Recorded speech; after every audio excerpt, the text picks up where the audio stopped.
Hi welcome back. അപ്പോൾ നമ്മളിന്ന് ഉണ്ടാക്കാൻ പോകുന്ന ഒരു ജേണൽ ബുക്കാണ്. അപ്പോൾ നിങ്ങൾക്കത് തോന്നുന്നു എനിക്കറിയത്തില്ല, പക്ഷെ ഞാനിന്ന് ഉണ്ടാക്കാൻ പോകുന്ന ജേണൽ ബുക്കാണ്. അതിന് വേണ്ടിയിട്ട് നമ്മുടെ മുറ്റത്ത് ഫ്രണ്ടിൽ നിന്ന് കുറച്ച് കായും പൂവൊക്കെ പറിച്ചെടുത്തിട്ടുണ്ട്. അപ്പോൾ അത് വാടും മുമ്പ് നമുക്ക് കാര്യങ്ങൾ സെറ്റാക്കാം. അതിനായിട്ട് ഞാൻ നേരത്തെ ഒരു വിൻറ്റേജ് പേപ്പർ ഉണ്ടാക്കിയിട്ടുണ്ടായിരുന്നു, കോഫി പൗഡറൊക്കെ തേച്ച് വെച്ച് ഒരു പേപ്പർ. സോ അതിൽ നിന്ന് കുറച്ച് കഷ്ണം കീറിയെടുത്ത് നമുക്ക് ഇഷ്ടമുള്ള എന്തെങ്കിലുമൊക്കെ എഴുതാം. അപ്പോൾ ഞാനിവിടെ എഴുതി കൊടുക്കുന്നത് നെവർ ഗീവ് അപ്പ് എന്നാണ് കേട്ടോ. എഴുതിയിട്ട് നമുക്ക് എന്തെങ്കിലും കൊണ്ടൊക്കെ ഒട്ടിക്കാം. ഒട്ടിച്ചതിന് ശേഷം നമ്മളിലുള്ള സ്കെച്ച് വർക്ക് എന്തെങ്കിലുമൊക്കെ എഴുതി കൊടുക്കാം. അല്ലെ എൻ്റെ ഇപ്പോൾ റെഡ് മാത്രമേ ഉള്ളതുകൊണ്ട് ഞാൻ കുറച്ച് ലവ് ആണ് ഇട്ട് കൊടുത്തത്. നിങ്ങൾക്കിപ്പോൾ വേറെ സ്കെച്ച് വല്ലതും ഉണ്ടെങ്കിൽ എന്തെങ്കിലും പടമൊക്കെ വരച്ച് കൊടുക്കാം, കാർട്ടൂൺസ് പടമൊക്കെ വരച്ച് കൊടുക്കാം.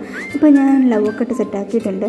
അതിനുശേഷം നമ്മൾ പൂവ് സെലട്ടപ്പ് വെച്ച് ഒട്ടിച്ച് കൊടുക്കാം. അപ്പോൾ ഞാൻ എല്ലാ പൂവും ഇവിടെ വാരി നിറച്ച് ഒട്ടിച്ചിരിക്കുന്നുണ്ട്. നിങ്ങൾക്കിപ്പോൾ പൂവില്ലെങ്കിൽ എന്തെങ്കിലുമൊക്കെ ഇലയോ എന്തെങ്കിലുമൊക്കെ ഒട്ടിച്ച് കഴിക്കാം. ഇപ്പോൾ എനിക്ക് സ്റ്റിക്കർ ഇട്ടിട്ടുണ്ട്, ഓറഞ്ചിൻ്റെ തണ്ണിമത്തൻ്റെ കുറച്ച് സ്റ്റിക്കറൊക്കെ ഉണ്ട്, അതൊക്കെ സെറ്റാക്കിയിട്ടുണ്ട്. പെയിൻറ്റ് വെച്ച് നമ്മുടെ കൈയുടെ കുറച്ച് അടയാളങ്ങളൊക്കെ കൊടുത്തതിന് ശേഷം നമ്മുടെ ഡയറി സെറ്റായിട്ടുണ്ട്.